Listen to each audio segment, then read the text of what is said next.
Meg Griffin has suffered endlessly on Family Guy, bullied, ignored, humiliated. Here are the worst things ever done to her, proving no one in Quahog has it worse than Meg. In this episode, a new kid named Mike Pulaski transferred to Meg's school and immediately started beating people up like it was part of the enrollment process. Everyone was terrified. Then Meg, just minding her business at lunch, walked right into him. Oh my god, I'm so sorry! What's your name, dude? Meg Griffin! 3 o'clock, Friday. I will destroy you. Well, that escalated fast. One tray spill and now she's in a death match after algebra?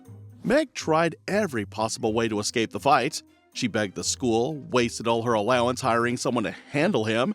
Nothing worked. Things got worse when her so-called friends ditched her. Yeah, about that. Listen, Meg, we decided that maybe it's best if you don't talk to us anymore. Yeah, we could be targeted by association. Ah, yes, friendship. Until it requires basic loyalty, then it's every teen for themselves. Alone and desperate, Meg stumbled upon Quagmire in a school bathroom because, of course. She explained her situation and shockingly, he offered to help. No, you're not. Because I'm gonna help you defeat Mike Pulaski. You are? That's right. When the school's creepiest neighbor is your only hope, you know things are bad. Quagmire gave her a full Rocky-style training session and prepped her for battle. He even gave her a weirdly specific tip for the fight. Listen, before we start, could you not hit me here? Because these are pretty sensitive. Oh! Meg's plan was to win, but her plan was to protect her nipples. Priorities. As expected, Meg started getting completely destroyed, so she switched tactics and kissed Mike mid-fight. Your kiss is definitely not on my list. He's older. You missed! That kiss did more damage than her punches and possibly violated school policy, but Meg wasn't done yet. She had something even worse in her arsenal. Can't punch a girl in the face? You'd be surprised what my face can do to you!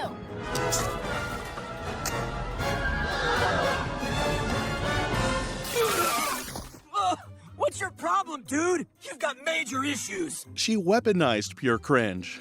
Honestly, the strategy was genius. And somehow, it worked. All right, you little bitch.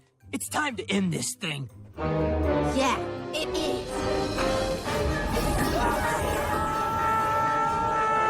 Oh my gosh! Meg won! Plot twist of the year. Meg Griffin, school outcast, just took down a teenage Terminator. Meg finally won a fight, but her biggest enemy was about to make her sick in the worst way possible. The Griffins went to a Star Trek convention? Because obviously that's where normal family bonding happens. While wandering around, Peter spotted a guy with a swollen face and immediately jumped to the dumbest conclusion possible. Meg, come take your picture with this space alien guy. No, Dad, I don't want to. Come on, it'll be funny. What a wonderful novelty photo this will make. Because nothing says fun day out like forcing your kid to pose with what you think is a diseased alien. After the photo, Peter thanked the man and asked where he got his amazing mask. Unfortunately, it wasn't a mask. It's not a mask. I have the mumps. What? You came to a Star Trek convention with the mumps? You could be infecting people with the disease. Well, Peter, congrats. You just let your daughter do a close-up with patient zero. Gold parenting star unlocked. Sure enough, Meg woke up the next day looking like a swollen marshmallow. The doctor had some fun news for the family. They never vaccinated her. And yes, Peter still didn't care. I never got a mump shot. Really? Well, I'd caution you that getting the mumps as an adult could result in serious complications. In some cases, the symptoms could spread to the testicular glands. Because what's more terrifying than losing your GPA? Losing your you-know-what. Meanwhile, Stewie and Chris were having the time of their lives mocking Meg's puffy face. See, Chris, come here, look. Check it out. Holy crap, no way! I know, huh? Classic. Nothing bonds brothers like bullying their sister when she's medically miserable. Lois tried to be thoughtful and brought Meg a TV to cheer her up. Peter, on the other hand, acted like Meg had the plague. But your father's bringing in the old TV. Hey, Meg, Peter, what the hell? I don't want to catch the mumps, Lois. Here's your TV, Meg. He rolled it in like she was in a biohazard zone. Honestly, CDC would be impressed. Later, Peter showed his compassion by bringing her soup from 10 feet away. Meg, your mother made soup for you. Here you go, honey. Well, you know who does love you? The Lord. Here's your milk. Ah, yes. Comfort food and spiritual guilt. Classic dad combo.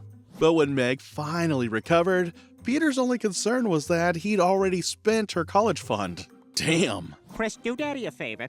In the garage, there is a very expensive show camel.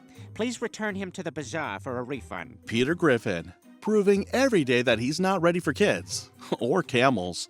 Being treated like a disease was awful, but wait until you see what happens when Meg becomes the family's personal driver. Peter was having a full-on meltdown after Joe took his driver's license. Of course, instead of fixing things like an adult, he just whined about it. So Lois stepped in and solved the problem the only way she knew how, by volunteering their least respected family member. She's right here, Peter. Meg? Yeah, Dad. I don't mind driving you around till you get your license back. Great. Now Meg's a free Uber with 0 stars and endless trauma. Meg ended up driving Peter and his friends home, and, of course, they acted like the world's worst backseat passengers. Loud, obnoxious, and just plain gross. God, will you guys just shut up back there? Oh. Rose, will you stop it? Stop it! Meg's one meltdown away from throwing them all out mid-drive. And honestly, nobody would blame her. But Peter, being Peter, decided to push her even further because setting your daughter on fire is peak comedy in his mind. Hey, guys, check this out. Hey, Meg, I lit your scalp on fire. That's not even a joke. It's a felony. Finally, Meg snapped, slammed the brakes, and caused a car crash. What the hell is your problem, you dumb bimbo? God, stop! Meg, that was awesome. Congratulations, Meg. You broke the family and someone's front bumper. Getting set on fire by your own dad is horrible, but it's nothing compared to what a creepy neighbor has planned for Meg's 18th birthday. For Meg's 18th birthday, her family took her to the Teen Choice Awards because nothing says we care like ignoring her all night. But the real mess began when they got home. Meg saw a bunch of cars outside and thought someone finally threw her a party. Nope. Peter ruined the surprise by yelling too early and everyone left. Oh, they're all here for your surprise party, Meg. Peter, for God's sake, you idiot! We were supposed to open the door so everyone could yell surprise! Classic Griffin family coordination. Completely botched the one job. But the real surprise? There was no one inside. Turns out, even the kids Lois bribed with $300 didn't show up. So Meg's party consisted of just her family. Hey, Meg, happy birthday. You're the coolest. Well, then what are all the cars doing out there? Oh, they must be for Mort's party. Even Mort got a better party? Yikes. Everyone gave up and went to bed. That's when Quagmire showed up with a gift. And his usual creepy energy. Anyway, this is a special day for you, young lady. Here's a gift for you. A scented candle?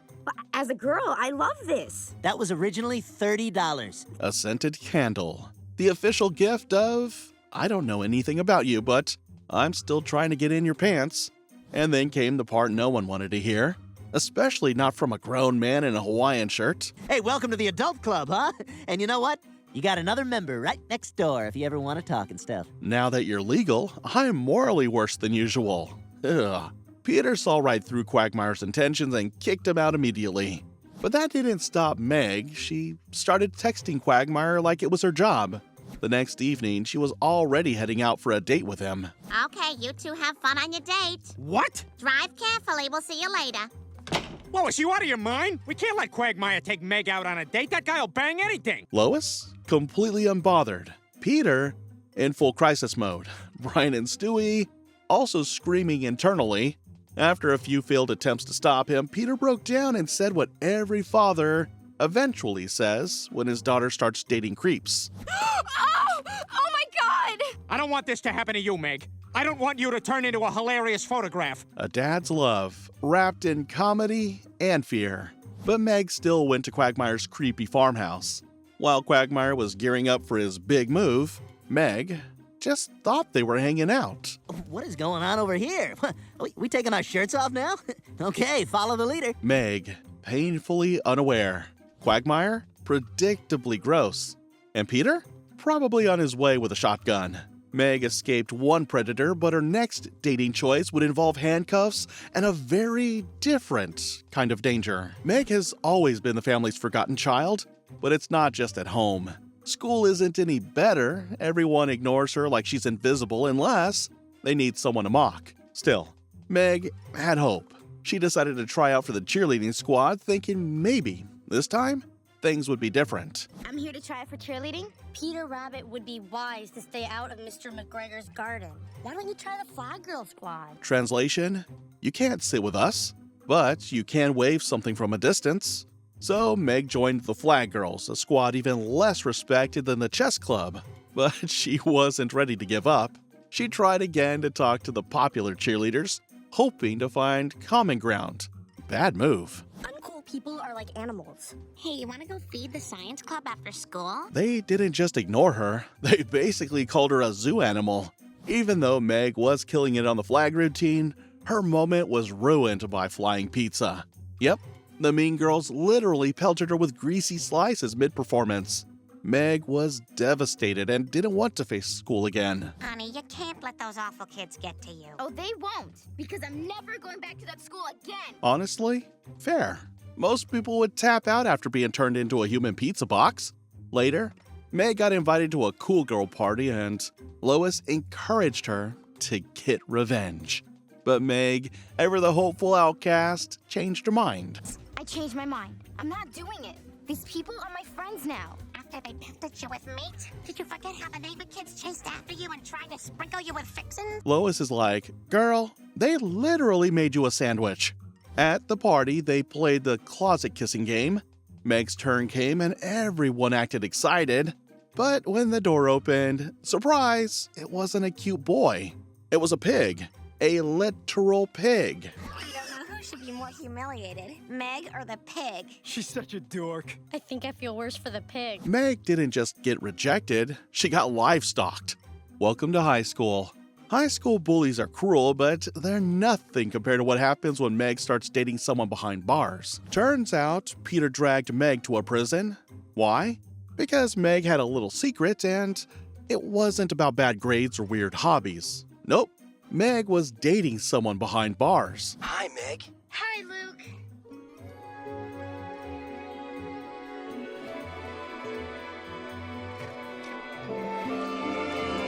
Oh my God!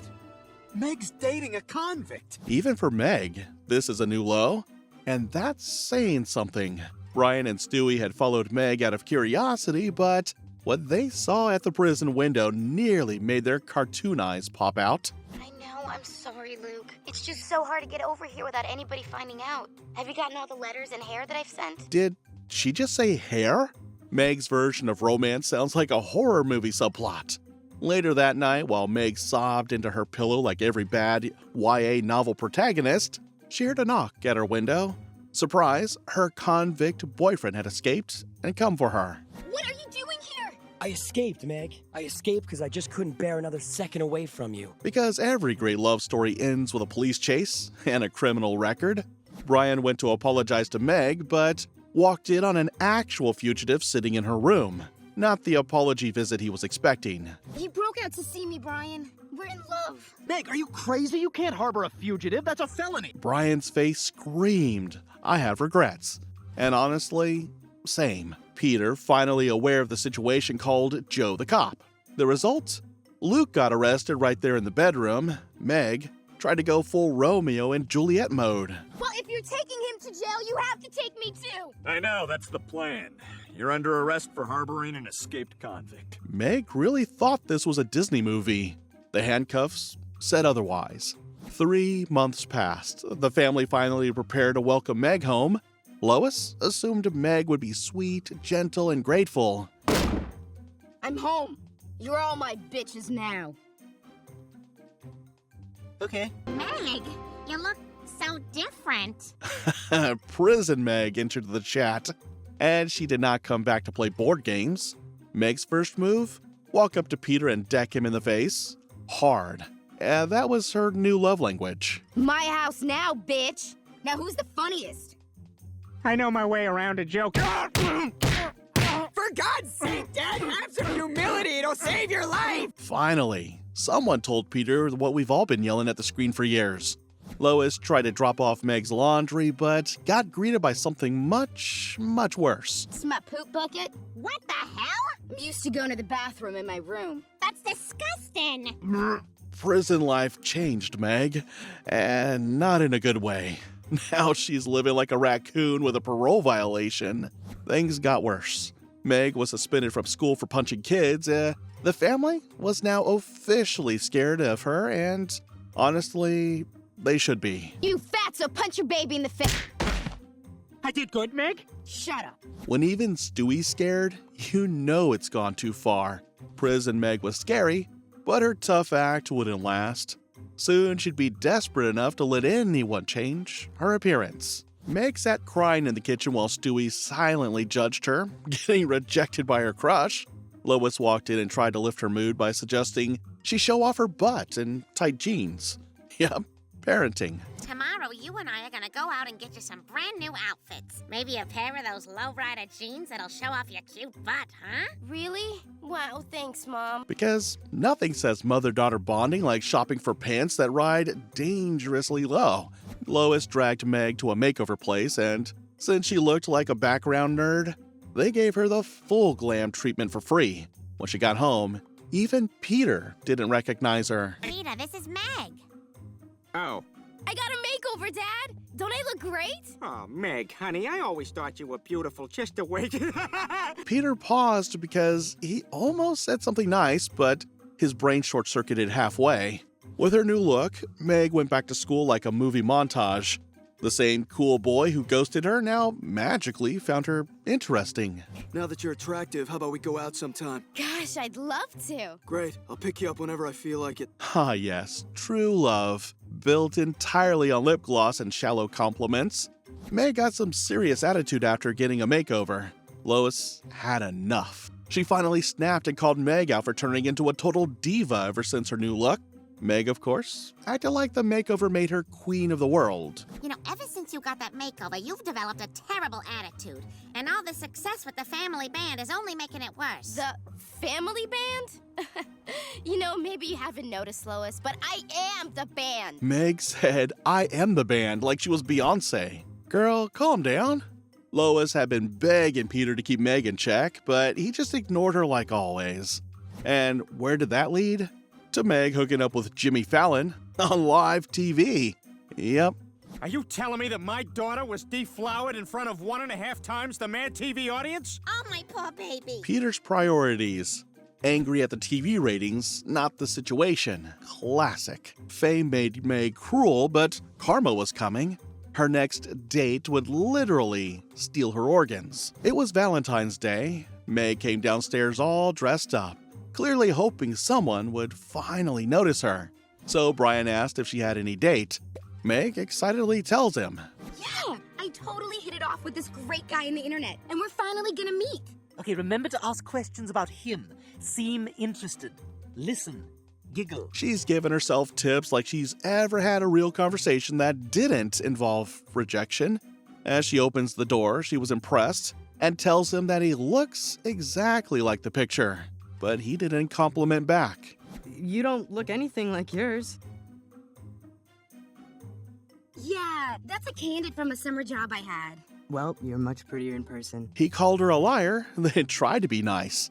Meg still considered it flirting. When Meg was having dinner, she drinks something and then collapses. When she wakes up, she finds herself in an ice tub with a big scar on her body. Toby, what happened? Oh, I just harvested your kidney. Look at the size of this scar. Sorry, it's my first day on this job. Even her kidnappers are doing trial runs. Meg's literally a practice victim. Meg thought that she finally found a good man, but it was just her kidney that impressed him. Toby, I can't believe took my kidney! You bastard! Sorry, Meg. Black market organs are big money, and I promised my bosses a fresh kidney. No hard feelings. Imagine being so forgettable, even your organs are more valuable than your personality. After hearing that he had no feelings for her, she felt more hurt than the hurt she got because of her kidneys. Or lack of them. You also made a promise to me! You promised we'd spend Valentine's Day together. The whole day. And I'm not letting you break that promise. Well, I guess a deal's a deal. Meg really begged her organ thief to stay because even trauma feels like love to her. They spent a lot of good time together. Then, at last, he goes to drop her at her house. For me? My kidney! I wanted you to have it. Oh, Toby, I love it! Thank you! Only Meg would treat organ theft like a romantic gesture. Girl's brain is missing too. Getting your kidney stolen is bad. But what happens when ancient spirits target your family is so much worse. Peter, being Peter, decided it was a great idea to build his own backyard multiplex theater with Brian and Chris as his not-so-skilled construction crew. While digging up the yard like clueless pirates, Peter stumbled upon something that definitely didn't belong to him. Wow, authentic Native American remains. Peter, I'd put that back if I were you. You may be disturbing a sacred burial site. Brian tried to warn him, but Peter took one look at the ancient skull and thought, new roommate. Of course, Peter ignored all logic and common decency. He brought the skull inside like it was a souvenir, plopped it on the dining table, and even gave it a spot in the bedroom. That's when Lois caught him in one of his usual moments of peak stupidity. Peter, are you peeing in that skull? Oh, no, Lois. I'm getting up and walking all the way to the bathroom and doing it there. Pain in the ass. Yep, he desecrated a burial site and used a sacred relic as a toilet. Classic Peter multitasking. It didn't take long before spooky chaos broke out. Stewie got swallowed by his closet. The backyard tree literally kidnapped Chris. I forgot about him. And then they realized the worst. Stewie was officially gone. We've never hired a spiritual medium before, but I'll do anything to get my baby back. Peter, we wouldn't have to be messing around with ghosts if you hadn't desecrated those Indian remains. Turns out, grave robbing has consequences. Who knew? After some ridiculous paranormal fumbling, they finally discovered the portal to rescue Stewie. Where was it? Oh, of course, Meg's butt. Cool! Ass ball! Peter, it worked! We found the portal to the other side! Ah! Peter, what the hell are you doing up there? We're gonna get those terrorists. Nothing says family rescue like yelling nonsense while hanging out of your daughter's rear dimension. Even as things got weirder, Peter was still treating the loop like a theme park ride while the rest of the family was panicking. He must have taken a wrong turn at Albuquerque. Are you sure Stewie can find his way out? No urgency, no plan, just more Peter. Finally, they gave up and tied Lois to a rope, tossing her into the loop to pull Stewie out like a ghost-hunting yo-yo. I don't feel anything! Now she knows how I felt when I was at her piano recital. No, you're doing fine, Meg. Stewie, you're all right. And just like that, they saved the baby, while roasting Meg for no reason whatsoever. Business as usual. Being used as a portal is traumatic, but Meg's childhood Firehouse experience would haunt her in ways she never expected. The entire Griffin family took a trip to the local fire control station, all cheerful and excited. Well, almost all. Oh, Stewie, how exciting. Your first visit to a real fire station. Yeah, you kids always loved your first trip to the fire station. Lois acted like this was some cherished family tradition, conveniently forgetting Meg's childhood trauma like it was a seasonal allergy. As Meg stood silently, clearly not feeling the fun, Peter suddenly remembered they'd been there before, with her. You remember when we took Meg? And just like that, the vibe shifted from cute to awkward because, yes, Peter did remember, but not fondly, and Meg certainly didn't. Fire stations brought back bad memories, but those were nothing compared to what burglars would put Meg through. Peter and Lois were getting ready for bed when Peter suddenly heard strange noises coming from downstairs. Curious and a little uneasy, they peeked over the staircase and saw actual burglars helping themselves to their furniture. Right on cue, Meg wandered out of her room completely unaware. Dad! What is it? What's going on? I heard a noise. Is somebody downstairs? Oh, God, Meg, you startled me. I'm sorry. Of course, Meg shows up and Peter reacts like she's the jump scare, not the criminals. To hide from the burglars, Peter led the entire family into his newly built escape room. Great idea. Except, he forgot to stock it with any food. Naturally, Meg was the chosen sacrifice to crawl through the vent. Yeah, she's right. We need to grease her up so she doesn't get stuck. Everybody spit on Meg! Stop! Stop! You got... Stop! Stop! Okay, okay! The solution wasn't butter, oil, or common sense. It was it was group spit, because this family never misses a chance to humiliate her. Meg warned them there were still burglars downstairs, but Peter had full faith in his weird theory. Be careful, Meg. I hate you all! Hey, I hate you too, bitch. Peter's logic? No one wants to touch a person covered in spit. His solution? Launch Meg straight down the vent like a garbage chute delivery. Meg ended up face to face with the burglars and somehow started enjoying the chaos. Meanwhile, Peter managed to activate the fire alarm system, threatening to drown everyone. Upstairs was life-threatening, but downstairs, Meg was in her own disturbing little world. So, is this like the part where you guys have your way with me? What? You know, where I'm like helpless and you guys take turns, you know? Oh, no! Oh, God! Oh, no, no, no, no! Yeah, even the burglars were disturbed, and that says a lot. She tried turning a hostage situation into her own twisted rom-com, and even the burglars looked physically ill. Seriously, I won't scream or anything. No! No sale! Come on! I'm pretty! Are you okay? Yeah, I was so scared. Meg was literally rejected by criminals. That's a new level of rock bottom. Just when things were looking deadly for everyone else, Joe showed up and saved the day. The family was grateful, well, until the final blow came in. Unfortunately, they're pressing sexual harassment charges against your daughter. Well, that was a close call. You know, Meg should probably get a lawyer. Everyone escaped, except Meg, who walked away with a lawsuit instead of dinner. Just another night in the Griffin house. Getting rejected by criminals is rock bottom. But Meg's about to face something even more dangerous. International kidnappers. Meg just wanted a peaceful trip to Paris with her bestie. You know, some baguettes, selfies, maybe a romance. Instead, she walked straight into a scam and got kidnapped while still on the phone with Peter. Of course. My little girl is in terrible danger. Ma'am, the men who took your daughter are most likely members of a sophisticated network of human smugglers. If she's not found within 96 hours, chances are she's gone forever. So much for that Eiffel Tower photo dump. She's in a Liam Neeson movie now. Back in Quahog, Brian got the memo and immediately ran to Stewie, because clearly this was a baby with gadgets situation. Look, you're the only one who's got the know-how and the technology to help us track her down. Interesting. Last week, all my gadgets were hooey. Suddenly, Stewie's useless toy collection becomes life-saving tech because Meg vanished. They retraced her steps and found the shady guy who told her where to stay. Smooth conversation turned into a manhunt real fast. You know, I really only smoke when I drink. Oh, well, this is nice. This is a nice way to do this. Look, we need to know, have you seen this girl? Quick, he's getting away! Nice moments over, Guy bolts like he's avoiding jury duty. They get another lead and Stewie goes full psycho mode, shooting two dudes and torturing the next one for directions. Where is this girl? Where is she?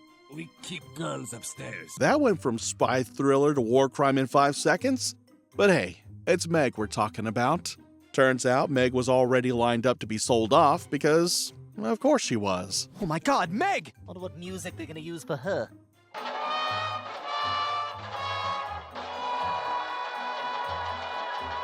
Yeah, just background noise for the trafficking playlist.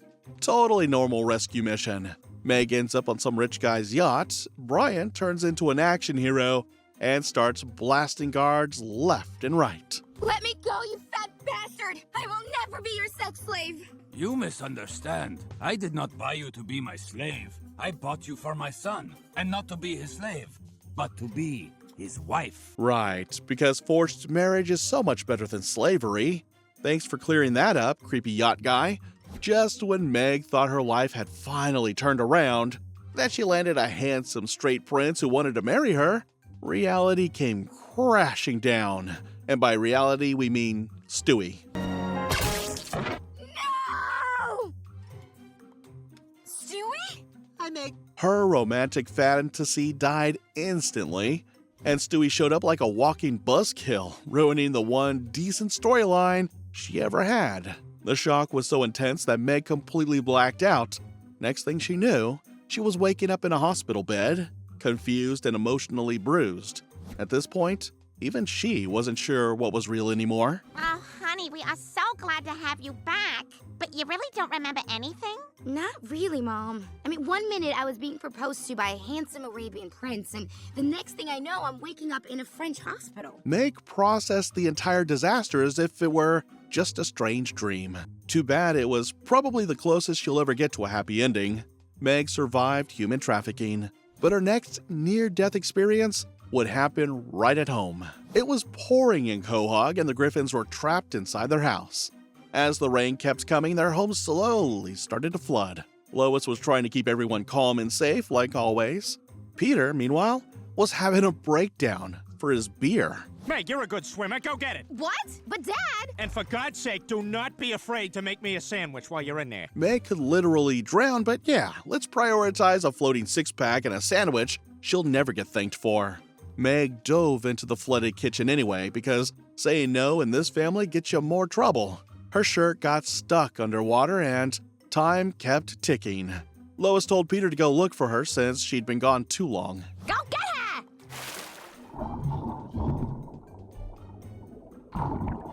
Well, Lois, I am sorry for snapping at you earlier. You were right to criticize Meg. This man turned Meg's near death into an excuse to defend himself. Zero urgency, full ego. Peter went and found Meg unconscious under the water and casually walked back to report it like he just saw a squirrel in the yard. She's in there right now, taking a nap underwater. For God's sake, save her! Apparently, drowning in Peter speak is just an intense nap. They finally pulled her out and Meg wasn't moving. Everyone freaked out at the sight of her lifeless body. My God, we better get her to a hospital. She doesn't look too good. Yeah, she looks worse than Andy Garcia when he had his conjoined twin. Even in a life or death moment, they couldn't just care for Meg without comparing her to some random celebrity deformity. At the hospital, things weren't looking great. The doctor arrived with a diagnosis that was somehow both tragic and ridiculous. Mr. and Mrs. Griffin, I'm afraid your coma's in a daughter. I mean, your daughter's in a coma. Meg's barely alive and still getting wordplay thrown at her like a punchline. That's when Peter finally had his I'm a terrible dad moment. Really? Now? Took long enough. I know, Lois. I never realized until now how much I've taken her for granted. I mean, she's my only daughter, and I feel like I've never treated her as well as I should have. The bar is so low. Peter tripping over it still counts as growth. Thankfully, Meg eventually woke up. Meg! Oh my God, Meg, you're okay! Oh, Meg, my beautiful daughter! Oh, things are gonna be different. No more will I treat you like some kind of alien. He said that like he didn't already compare her to an alien every other day. Back home, Peter was suddenly the sweetest dad in town, at least for 5 minutes. Oh, there's my little angel. Here, let me get that for you, sweetie. Thanks, Dad. Wow, Peter, I gotta say, you've really been true to your word about treating Meg better. Enjoy it while it lasts, Meg. It's only a matter of time before you're the family doormat again. Almost drowning was terrifying, but Meg's about to face something that would scar her for life. A Halloween party gone horribly wrong. It was Halloween, and Meg decided this year she was going all in. Or at least trying to. Instead of her usual awkward costume, she chose something sexy, which honestly just made things more tragic. Lois took one look and couldn't help but question her daughter's new strategy. I'm going to my first big high school Halloween party. Oh, that's nice. What are you dressed as? I'm a slutty cat. I'll be back late. Don't wait up. Because nothing says confidence like pretending you're the hot one in a group where no one invited you in the first place. And Meg and her friends also dressed like bargain bin knockoffs of girls with actual social lives. Headed out, hoping the night would somehow turn magical. Spoiler? it didn't. Still, Meg tried to keep their hopes alive with delusion. These things always end up in makeout sessions. Hey, you know what, you guys? My cousin went to a Halloween party and made out with a guy, and she's hideous. I mean, really hideous. Cool story, Meg. Your only source of inspiration is a hideous relative getting lucky. That's the energy you're bringing into the party. The group quickly realized they were still the least wanted people in the building, so one of Meg's friends came up with a plan so desperate, it actually fit them perfectly. If we wear our masks and we don't take them off for the whole party, the boys won't know who we are, and we'll have a better chance of hooking up. Good idea! So their entire success plan was based on complete anonymity. Nothing screams romance like hoping the guy you're kissing doesn't recognize you. Later at the party, the masks worked a little too well. Meg and a mystery guy ended up in the closet for a game of 7 Minutes in Heaven. The problem? It turned into hell real quick. Come on, you guys. It's been well over 7 minutes. Let's go. Other people want to use the closet. You guys. Oh my God. Chris? Meg? Yep, she made out with her brother. This family just keeps setting new records for psychological trauma. Inside the dark closet at the Halloween party, Meg and Chris unknowingly made out thanks to full-face masks and zero awareness.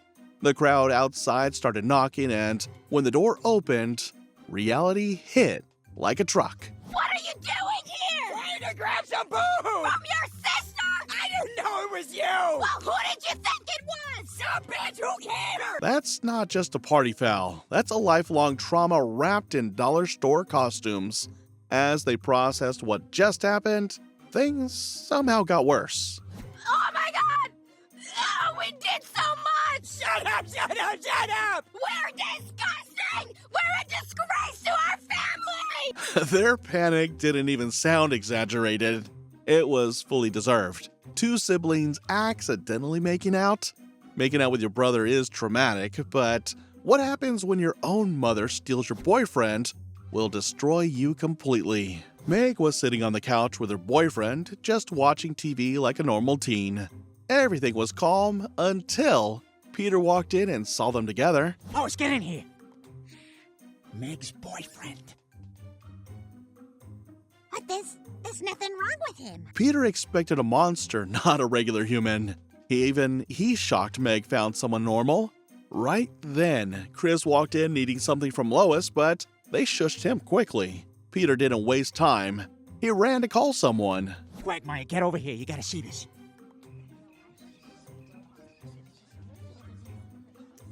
He seems to be completely normal.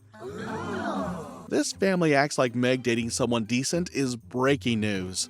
Soon, half the town was in the Griffins' living room just to see Meg's boyfriend. Yes, people actually showed up like it was a museum exhibit.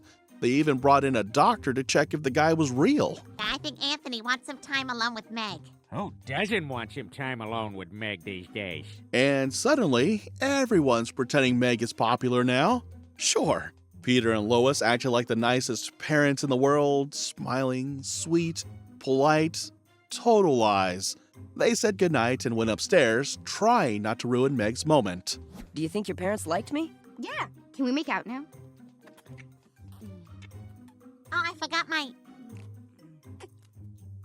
Oh my God, that's kind of hot. Ah, young love. Nothing says romance like forgetting your phone and walking in on kissing. Later, Lois asked Meg to pick up Anthony's grandfather from the airport. Meg offered to take Anthony with her, but Lois quickly shut that down. Don't be ridiculous. I'll keep him company till you get back. Goodbye, Meg. Lois being helpful? Yeah, right. She had other plans. As soon as Meg left, Lois sat next to Anthony on the couch. She didn't even try to hide her intentions. I've never had a MILF come on to me before. Can I kiss you? Let me ask you this. Do my gray hairs bother you? What gray hairs? Kiss me. That escalated fast. Like, really fast. Lois, please touch grass.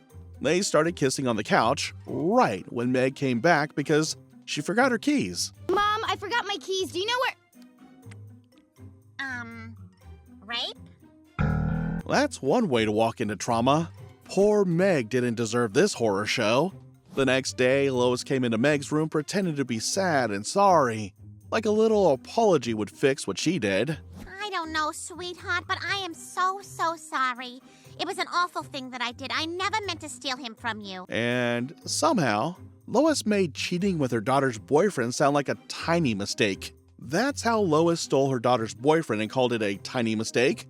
That's just the beginning of Meg's nightmare. From dating disasters to family betrayals, her suffering never ends. Which traumatic Meg moment shocked you the most? Like, share, and subscribe for more Family Guy Deep Dives.